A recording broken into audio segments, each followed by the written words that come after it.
Efesios capítulo 3, perdón, dije dos veces, capítulo 3, por favor. Efesios 3, a partir del verso 1.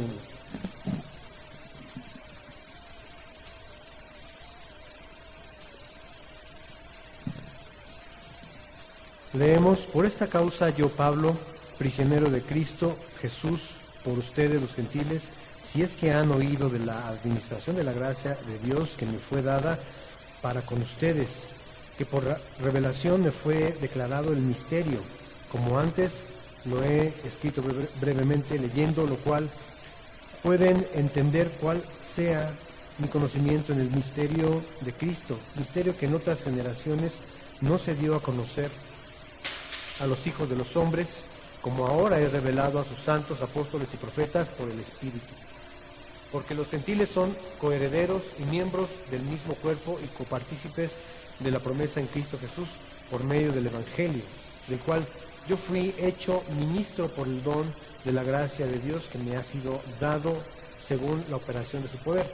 A mí, que soy menos que el más pequeño de todos los santos, me fue dada esta gracia de anunciar entre los gentiles el Evangelio de las inescrutables riquezas de Cristo, y de declarar a todos cuál sea la dispensación del misterio escondido desde los siglos en Dios, que creó todas las cosas, para que la multiforme sabiduría de Dios sea ahora dada a conocer por medio de la Iglesia a los principados y potestades en los lugares celestiales, conforme al propósito eterno que hizo en Cristo Jesús, nuestro Señor, en quien tenemos seguridad y acceso con confianza por medio de la fe en Él, por lo cual pido que no desmayen a causa de mis tribulaciones por ustedes, las cuales son su gloria.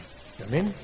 Señor, gracias por tu palabra, guárdala en nuestro corazón, Señor, y haznos entender el lugar que tenemos, Señor bendito, como iglesia, como un cuerpo, Señor, en medio de una nube gris, oscura, que posa en este mundo cada vez más hundido en el pecado, en la maldad, Señor. Y enséñanos a brillar esa luz de Cristo. En el nombre precioso de Jesús. Amén. Muy bien. Hace 8 días entendimos el mensaje de ese mensaje poderoso de humildad que la Biblia nos está mostrando a través de Jesucristo, porque si bien somos nosotros hechos coherederos, es lo que vamos a ver el día de hoy, es por la misericordia y la gracia de Cristo, ¿verdad?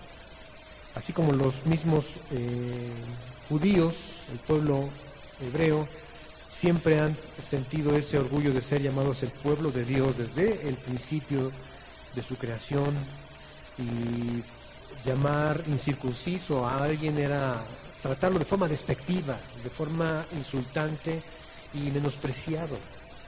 Pero si bien ellos tenían ese orgullo, esa jactancia, también nosotros en el tema de la gracia, porque a través de la gracia muchas veces nos hemos relajado creyendo que no tenemos mayor compromiso de guardar la ley. Y en sí la ley sigue su curso, sigue existiendo y siendo parte de nuestra vida y nuestra enseñanza doctrinal. Porque si bien no hablamos, por ejemplo, del tema del homicidio entre nosotros, el tema de odiar o no perdonar a alguien es equiparable al tema también de matar. O bien no adulterar de manera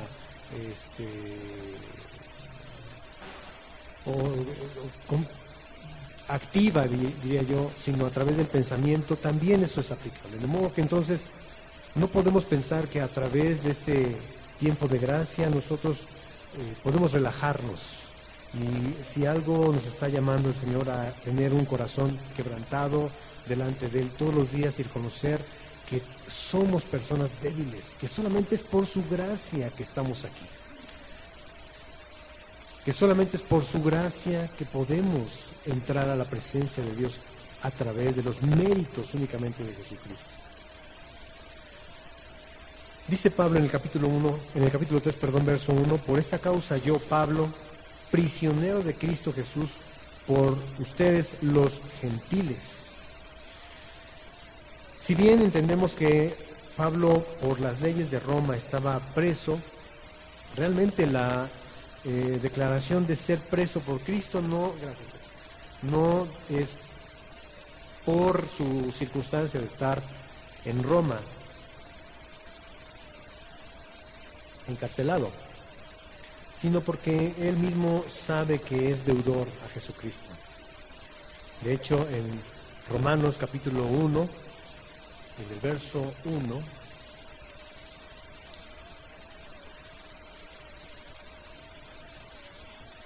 Pablo dice ser siervo de Jesucristo, llamado a ser apóstol, apartado para el Evangelio de Dios. Lo vuelvo a leer, Romanos 1:1, Pablo, siervo de Jesucristo, llamado a ser apóstol, apartado para el Evangelio de Dios. Por eso es que en este capítulo 3, regresando a nuestro texto base, Pablo dice ser prisionero de Cristo. Y yo quisiera preguntarles, ¿cuántos de nosotros somos verdaderamente prisioneros de Jesucristo? ¿Cuántos le pueden decir al mundo que ya no hay vuelta atrás al pecado? Ajá. ¿Cuántos podemos decirnos estar en ese estatus de compromiso con Dios? Por eso es que esta serie la hemos llamado En Cristo, porque como decía Álvaro hace 8 días, es ahí en donde solamente tenemos las promesas, solamente es ahí donde podemos ver el cumplimiento de nuestra herencia y podemos ser testigos verdaderamente de Jesucristo, solo estando en Cristo. Pero déjenme hablarles un poquito al respecto de este capítulo que es interesante. Desde el verso 1 hasta el verso 3, pareciera que introduce Pablo un paréntesis, porque empieza diciendo, por esta causa yo, Pablo, prisionero de Jesucristo por ustedes los gentiles, y ahí podríamos, si no existiera este paréntesis, el que le llamo, seguiría hablando en el verso 14. Por esta causa doblo mis rodillas ante el Padre de nuestro Señor Jesucristo. Es decir, como que quisiera, primero tenía la intención de hablar de una oración por ellos, pero hizo un paréntesis extenso para hablarles del estatus o el lugar que ocupamos en Cristo como gentiles. Y no diría yo como gentiles, más bien yo diría como pueblo de Dios. Y ese paréntesis nos habla de una revelación que tenemos todos ahora en Jesucristo al ser llamados hijos de Dios. Dice Pablo en el verso 1 otra vez, por esta causa yo, Pablo, prisionero de Cristo Jesús, por ustedes los gentiles. ¿Recuerdan ustedes cuál fue la razón por la que Pablo estaba legalmente preso en Roma?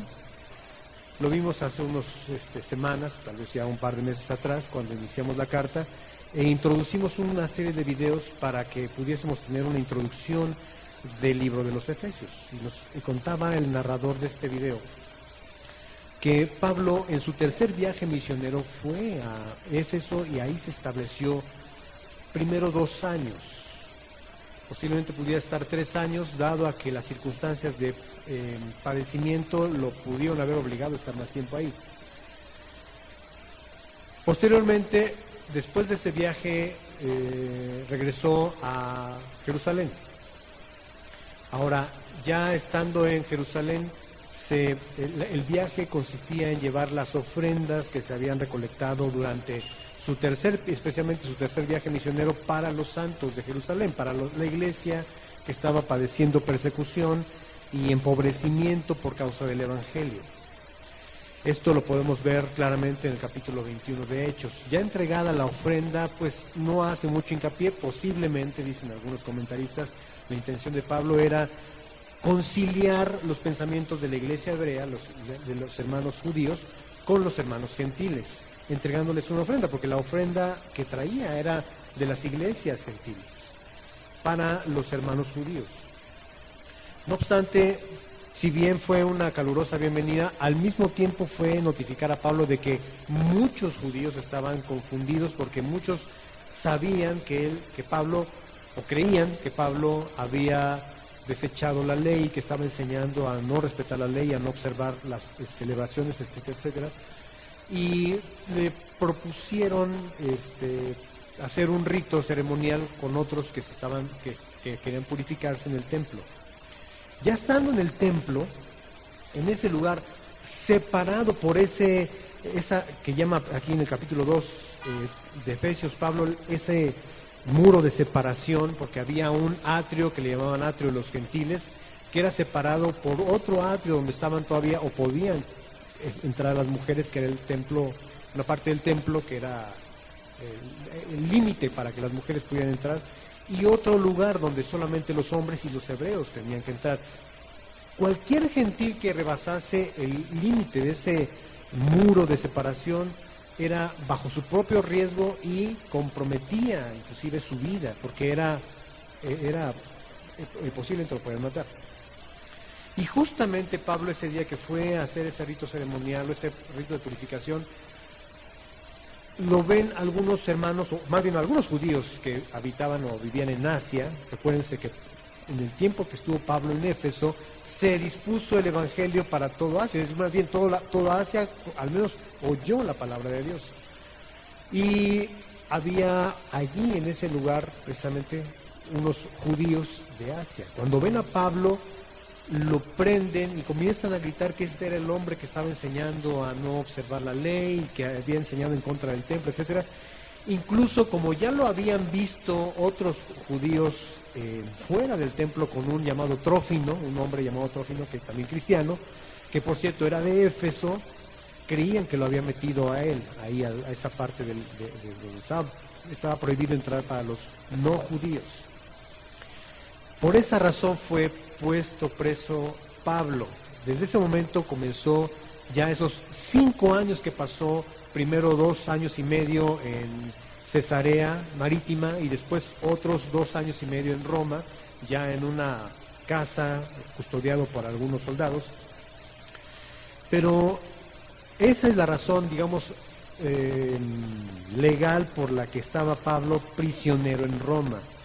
Pero no fue porque los judíos lo hayan apresado que él se sentía preso de los judíos, o no porque estuviese preso en Roma, Pablo estuviese sintiéndose preso de los romanos, o no porque él haya apelado a César, por esa razón se sentía Pablo preso de César, sino realmente Pablo dice ser prisionero de Jesucristo. Y estando en esa condición, Pablo para muchos fue mucho más efectivo su ministerio, porque pues él no estaba limitado a durante sus viajes misioneros no estaba limitado de tiempo, en el sentido de las 4 paredes, él podía viajar a todas partes, pero en la cárcel especialmente podía dedicarse más a la oración, podía dedicarse más a la escritura. De hecho, ustedes saben que esta carta de los Efesios, junto con Filipenses, Colosenses y Filemón, fue escrita desde la cárcel. Y dentro de ese contexto de aprisionamiento, su ministerio fue mucho más efectivo. Dice Filipenses capítulo 1, verso 13.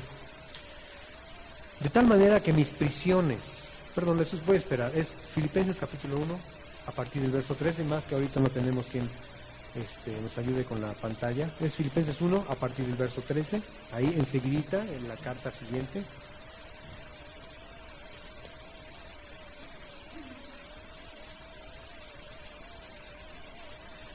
Dice, de tal manera que mis prisiones se han hecho patentes en Cristo en todo el pretorio y a todos los demás. Y la mayoría de los hermanos, cobrando ánimo en el Señor con mis prisiones, se atreven mucho más a hablar la palabra sin temor. Algunos, a la verdad, predican a Cristo por envidia y contienda, pero otros de buena voluntad.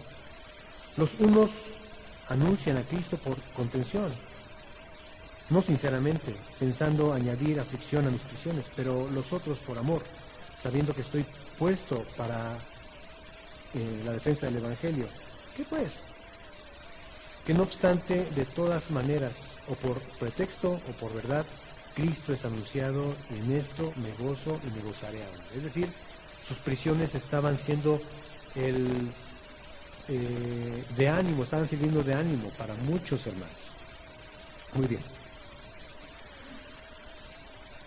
Y la razón objetiva, si ustedes pueden ver regresando al capítulo 3 de Efesios, dice, por esta causa, es decir, una razón, una tarea que Pablo tenía, la cual dice el capítulo 2, verso 14, porque Él es nuestra paz, que de ambos pueblos hizo uno, derribando esa que les decía yo, pared intermedia de separación, aboliendo en su carne las enemistades, la ley de los mandamientos expresados en ordenanzas, para crear en sí mismo de los dos un solo y un nuevo hombre, haciendo la paz. Verso 16, y mediante la cruz reconciliar con Dios a ambos en un solo cuerpo, matando en ella las enemistades. Y vino y anunció las buenas nuevas de paz a ustedes que estaban lejos y a los que estaban cerca. Digamos que esa es la razón por la que Pablo dice estar preso de Cristo. ¿Me puedes acompañar ahí mismo en el capítulo 3?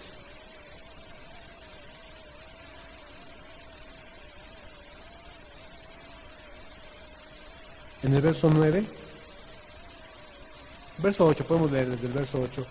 A mí, que soy menos que el más pequeño de todos los santos, me fue dada esta gracia de anunciar entre los gentiles el Evangelio de las inescrutables riquezas de Cristo y de aclarar a todos cuál sea la dispensación del misterio escondido de los siglos en Dios que creó todas las cosas. Por esa razón, entonces regresamos en el verso 3, por esta causa, yo Pablo, prisionero de Cristo, por ustedes los gentiles. Todo esto es el tema central de estos primeros versículos del capítulo 3.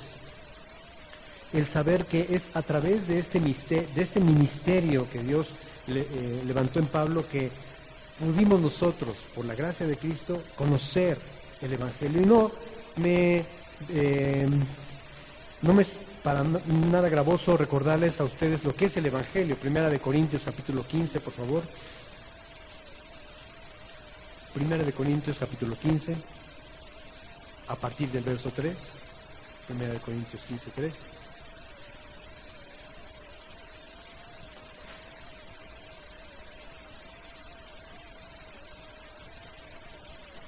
Dice, porque primeramente les he enseñado lo que asimismo recibí, que Cristo murió por nuestros pecados conforme a las Escrituras, y que fue sepultado y que resucitó al tercer día conforme a las Escrituras, y que apareció a Cefas y después a los 12, etc.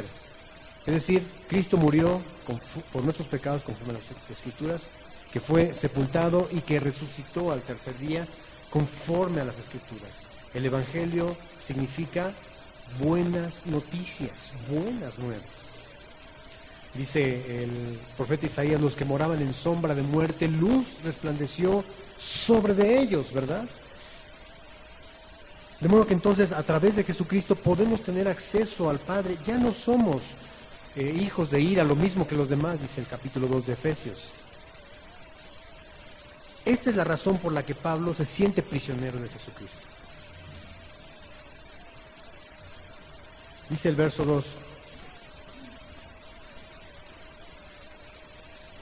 Si es que han oído de la administración de la gracia de Dios que me fue dada para con ustedes, que por revelación me fue declarado el misterio, como antes lo he escrito brevemente, leyendo lo cual pueden entender cuál sea mi conocimiento en el misterio de Cristo, misterio que en otras generaciones no se dio a conocer a los hijos de los hombres, como ahora es revelado a sus santos apóstoles y profetas por el Espíritu. Si nosotros leemos esta palabra así como la entendemos, misterio se oiría como algo tenebroso, algo que pues pudiera ser inclusive oscuro, pero realmente más bien son los tesoros que quiere revelar Dios para nosotros. Y me gusta que esa nueva revelación puede ahora darnos a entender cómo poder describir estos misterios, si no es a través de la gracia y la misericordia de Dios. ¿Entendemos por gracia qué? Aquello que hemos recibido, pero que no merecemos, ¿verdad? Y entendemos misericordia por aquello que no hemos recibido, pero que sí merecíamos, ¿verdad? Para saber concretamente a qué me refiero, gracia es la salvación otorgada por Jesucristo, quitándonos de en medio el acta de decretos que había contra nosotros, que nos acusaba, y clavándonos en la cruz. Gracia es habernos reconciliado con Dios a través de Jesucristo, sin que nosotros hayamos merecido o hayamos hecho más bien algo para hacerlo. Misericordia es precisamente no recibir la condena, no ocupar nuestro lugar merecido en el infierno, en esa condenación eterna sin Dios para siempre, porque Jesucristo nos redimió a través de la cruz. De modo que entonces es un tesoro revelado, pero que ahora es dado a nosotros, los que somos de Jesucristo. Jesús alude a esto en Mateo capítulo 3. Mateo capítulo 13, Mateo capítulo 13. A partir del verso 10. Mateo 13, a partir del verso 10, dice: entonces, acercándose los discípulos, le dijeron: ¿por qué les hablas por parábolas? Jesús respondió: porque a ustedes les es dado saber el misterio del reino de los cielos, mas a ellos no les es dado. Subraya: misterios del reino de los cielos. Y el verso 17 dice: porque de cierto les digo que muchos profetas y justos desearon ver lo que ven y no lo vieron, y oír lo que oyen y no lo oyeron. No obstante, regresando a Efesios capítulo 3, cuando entendemos lo que Pablo está diciendo en el verso 5, misterio que en otras generaciones no se dio a conocer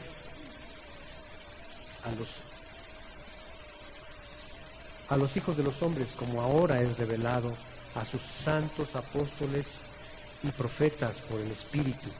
Acompáñame a Primera de Pedro, capítulo 1, en el verso 10, por favor. Primera de Pedro, capítulo 1, verso 10.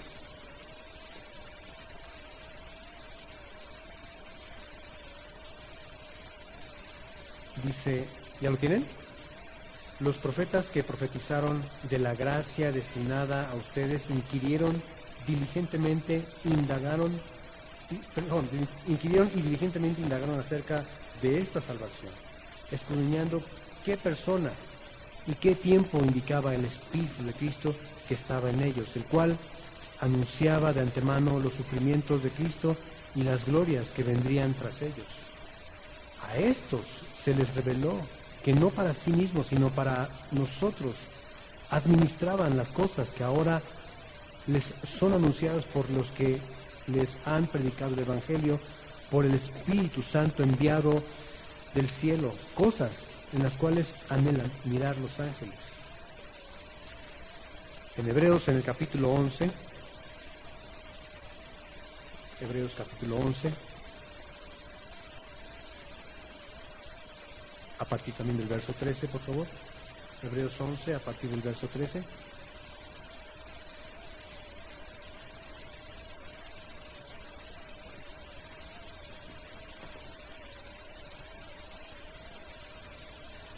Dice, conforme a la fe murieron todos estos sin haber recibido lo prometido. Aquellos que estábamos leyendo ahí en la carta de Pedro.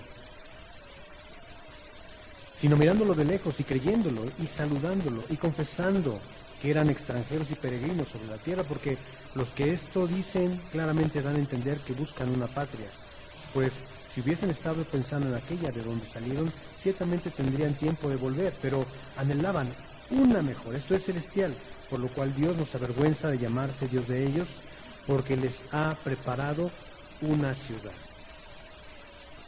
Pensando en lo que Pablo está diciéndonos aquí en el capítulo 3 de Efesios, regresando a Efesios, en el verso 5, esta revelación que no les fue dado a ellos, pero lo creyeron y su fe les fue contada por justicia, pero ahora a nosotros nos es revelado por el Espíritu Santo. Ahora, ¿cuál es ese misterio o cuál es ese designio oculto de Dios para nosotros? Dice el verso 6, que los gentiles son coherederos y miembros del mismo cuerpo y copartícipes de la promesa que en Cristo Jesús por medio del Evangelio, del cual yo fui hecho ministro por el don de la gracia de Dios que me ha sido dado según la operación de su poder. De modo que podemos entonces entender con claridad lo que quiso decir Génesis capítulo 2, verso 3. Génesis 2, 3. Porque si bien eran los designios escondidos de Dios, siempre estuvieron ahí. Pero no fue sino hasta que Pablo cita esto, y ahorita vamos a ver cómo lo dice, es Génesis capítulo 2, verso 3, que podemos nosotros entender cuáles son esos designios ocultos de Dios que hoy son revelados para nosotros. Podemos leer como contexto desde el verso 1, Génesis 12, 1, pero Jehová había dicho a Abraham, vete de tu tierra y de tu parentela y de la casa de tu padre a la tierra que te mostraré. Y haré de ti una nación grande, y te bendeciré y engrandeceré tu nombre, y serás bendición. Bendeciré a los que te bendijeren, y a los que te maldijeren, maldeciré, y serán benditas en ti, esa promesa, todas las familias de la tierra. Subraya, serán benditas en ti todas las familias de la tierra. Puedes poner incluso, si te es posible, a un lado de Génesis 12, 3, Gálatas capítulo 3, verso 8. Gálatas 3, verso 8.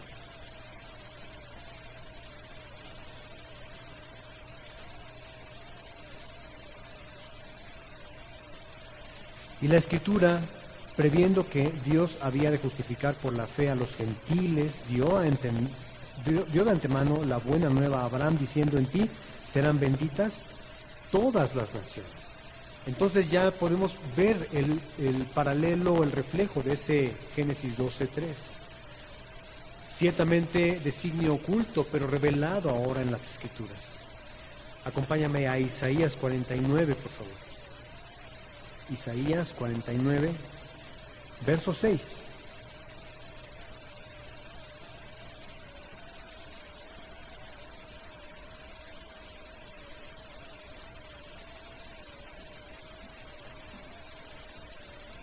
Isaías 49, 6. ¿Ya lo tienen?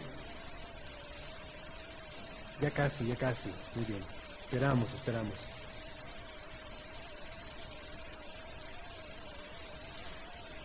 Dice el verso 6. Poco es para mí que tú seas mi siervo para levantar las tribus de Jacob y para que restaures el remanente de Israel. También te di por luz de las naciones para que seas mi salvación hasta lo postrero de la tierra. Estos son los tesoros o los designios de Dios escondidos, pero ahora Pablo nos los revela a través de su predicación en Hechos. Por favor, acompáñame a Hechos, capítulo 13, verso 46 y 47.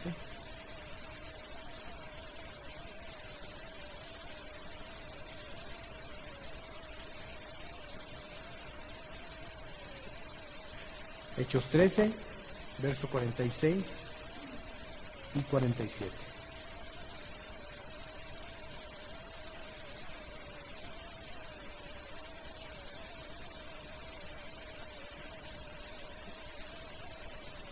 Dice, entonces Pablo y Bernabé, hablando con denuedo, dijeron, a ustedes, a la verdad, era necesario que se les hablase primero la palabra de Dios, mas puesto que la desechan y no se juzgan dignos de la vida eterna, he aquí nos volvemos a los gentiles, porque así nos ha mandado el Señor diciendo, te he puesto para luz de los gentiles, a fin de que seas para salvación hasta lo último de la tierra, lo que acabamos de leer en Isaías 49. De modo que podemos ver el tesoro o los designios ocultos de Dios, ese misterio que llama aquí esta traducción, revelados ahora a través de sus santos apóstoles y profetas, y que todavía hoy continúan siendo una constante para nuestras vidas, porque si algo para ti, para mí debe ser una gran noticia, es saberte tú heredero junto con Cristo. ¿Ven?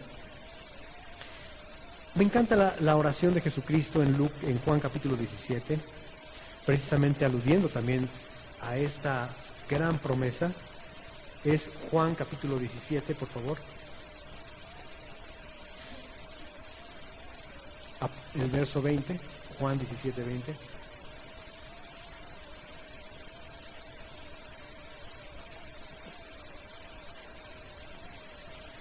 Juan 17, 20. Dice Jesús, mas no ruego solamente por estos. Acuérdense que está Jesús orando en ese momento por los discípulos.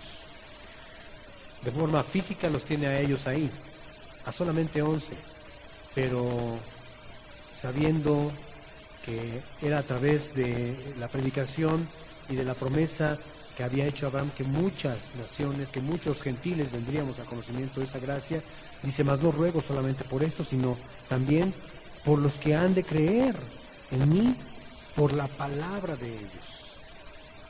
Estos son entonces los designios de Dios revelados a través de sus santos apóstoles y profetas, y que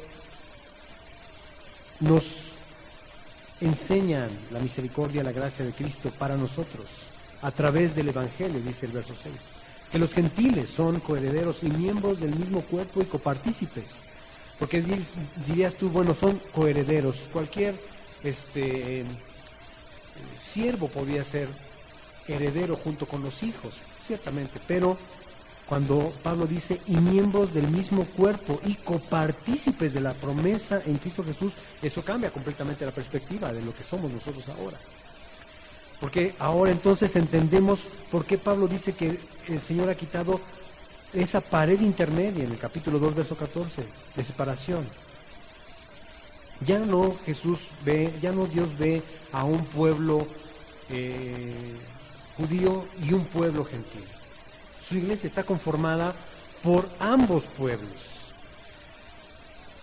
Cuando a Abraham Dios le da la promesa de que él sería padre de muchedumbre de gentes, no está solamente hablando del pueblo de Israel, o más bien el pueblo de Israel de la línea natural de Abraham, sino está hablando de ese pueblo de Israel espiritual, de la línea espiritual de Abraham, que somos nosotros como iglesia. Dice el verso 7, del cual, estamos en Efesios 3, del cual yo fui hecho ministro por el don de la gracia de Dios que me ha sido dado según la operación de su poder. A mí, que soy menos que el más pequeño de todos los santos, me fue dada esta gracia de anunciar entre los gentiles el evangelio de las inescrutables riquezas de Cristo. Eso es precisamente la razón por la que está legalmente preso en Roma, pero de corazón preso de Jesucristo, que por cierto menciona su nombre en este versículo 8. ¿Por qué? Porque su nombre, Pablo, en hebreo, en griego, significa pequeño. Porque soy el más pequeño de todos los santos. Verso 9, y de aclarar a todos cuál sea la dispensación del misterio escondido desde los siglos en Dios, que creó todas las cosas, para que la multiforme sabiduría de Dios sea ahora dada a conocer por medio de la Iglesia a los principados y potestades en los lugares celestiales, conforme al propósito eterno que hizo en Cristo Jesús nuestro Señor. Se ha teologizado mucho el término de la dispensación, que ya es la segunda ocasión que tocamos aquí en esta carta de Efesios, porque se han dividido las etapas de la vida del hombre a través de la creación, a través del plan de Dios, más bien dicho, viendo al principio la dispensación de la inocencia, después la dispensación de la ley, y etcétera, etcétera, hasta llegar a la dispensación de la gracia, finalmente el reino de Dios. Pero la dispensación hablaría de que en el Nuevo Testamento vemos a un Dios misericordioso y paciente para con nosotros. En el Antiguo Testamento veríamos a un Dios que no se compadece de los enemigos y los manda a destruir completamente.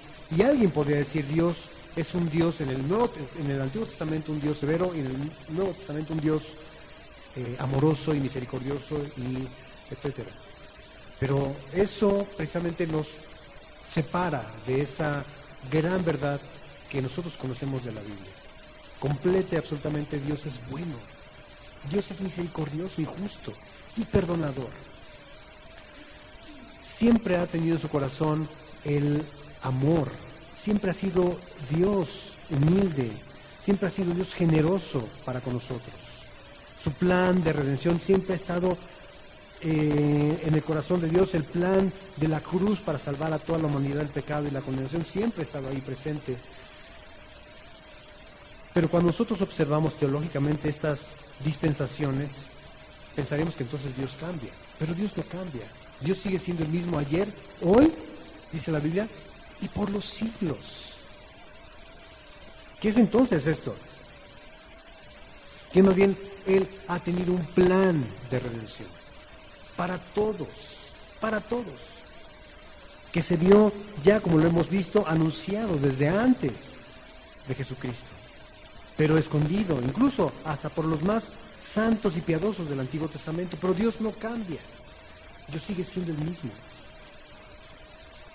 Dice el verso 10 algo interesante: para que la multiforme sabiduría de Dios sea ahora dada a conocer por medio de la Iglesia, y vuelvo a repetir, compuesta por ambos pueblos. Ya no hay muro de separación, somos la Iglesia, el Israel espiritual de Dios, a los principados y potestades en los lugares celestiales. Leíamos en Primera de Pedro, capítulo 1, a partir del verso 12, o el verso 12. Primera de Pedro, capítulo 1, verso 12. A estos, ¿a quiénes? A los profetas que profetizaron, Isaías, el mismo Moisés. Se les reveló que no para sí mismos, sino para nosotros, administraban las cosas que ahora les son anunciadas por los que les han predicado el Evangelio, por el Espíritu Santo enviado del cielo. Fíjese, cosas en las cuales anhelan mirar los ángeles. Ya en Efesios habíamos entendido, o habíamos leído en el capítulo 1,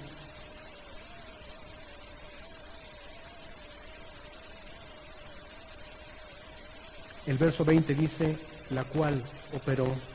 Vamos a leer el verso 19 para poder entender. Y cuál la supereminente grandeza de su poder para con nosotros, los que creemos, según la operación del poder de su fuerza, la cual operó en Cristo, resucitándole de los muertos y sentándole a su diestra en los lugares celestiales, sobre todo principado y autoridad y poder y señorío, y sobre todo nombre que se nombra. Y es el mismo, usa las mismas palabras que acabamos de leer en el capítulo 3, en el verso 10, para que la multiforme sabiduría de Dios sea ahora dada a conocer por medio de la gracia a los principados y potestades en los lugares celestiales. Sé que en nuestra mente inmediatamente viene ese capítulo 6, verso 12, que habla de nuestro conflicto. Esta parte me habla de un conflicto.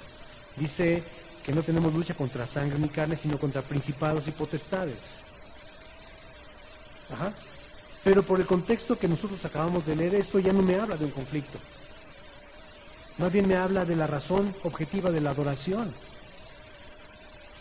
y del engrandecimiento de la gloria de Dios, aún en el cielo.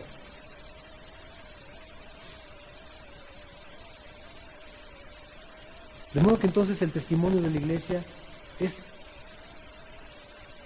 para la gloria y alabanza de Dios, que algún día será puesta delante de todos los ángeles, de todos los principados, como la esposa de Cristo.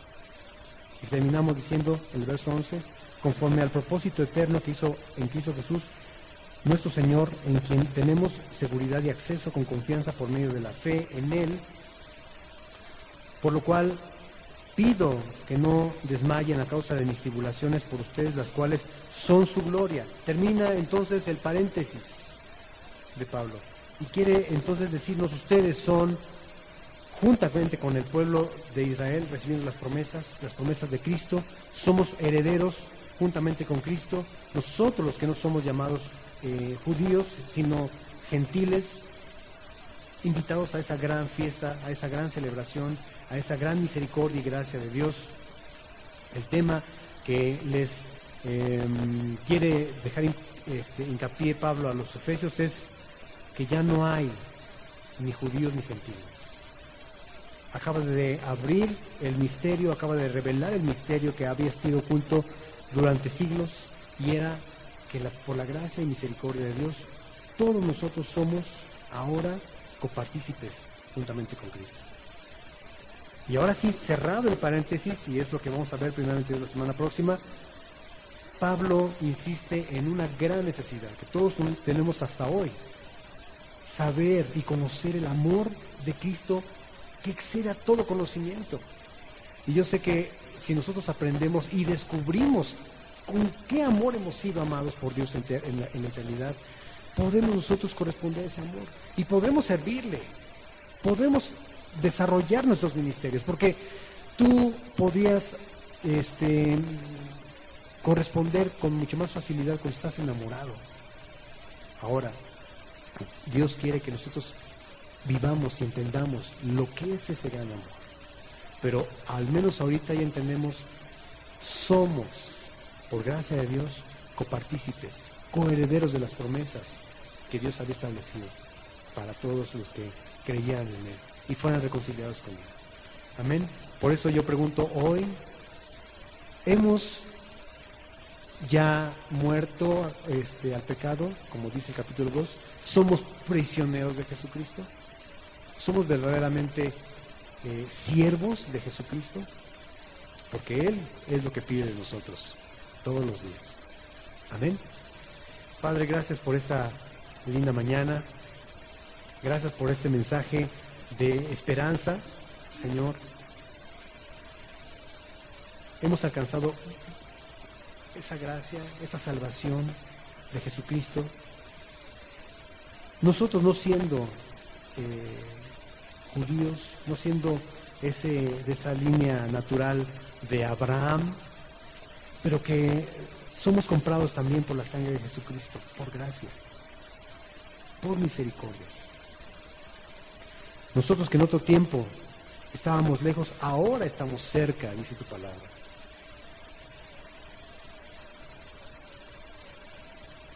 Y nosotros no lo merecemos, tampoco lo entendemos, pero lo recibimos, Señor. Lo recibimos.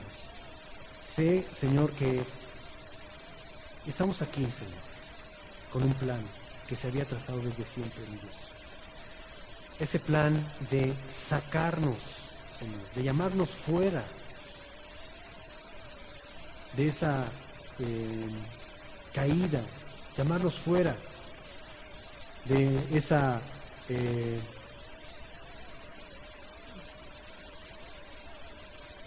descomposición del ser humano,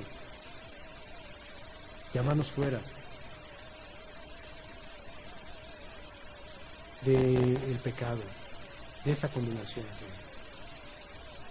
Yo pido, Señor, que cada uno de nosotros hoy, Señor, podamos ser un instrumento, siendo nosotros también prisioneros de Cristo, para que otros también conozcan de esa gran promesa, de esa gran verdad, Señor. Mi Dios, porque somos llamados a conocerte, Señor. Y como lo hemos leído hoy, Jesucristo sigue intercediendo, no solamente por los que estamos hoy aquí, sino por aquellos que han de conocer por el testimonio, por la palabra de los que estamos aquí, Señor. Y Dios, para que algún día, Señor, cuando tú nos llames, Señor, podamos ver tu gloria, Señor, ser testigos de esas promesas que tú has hecho para cada uno de nosotros, Señor. Gracias, Dios. Amén.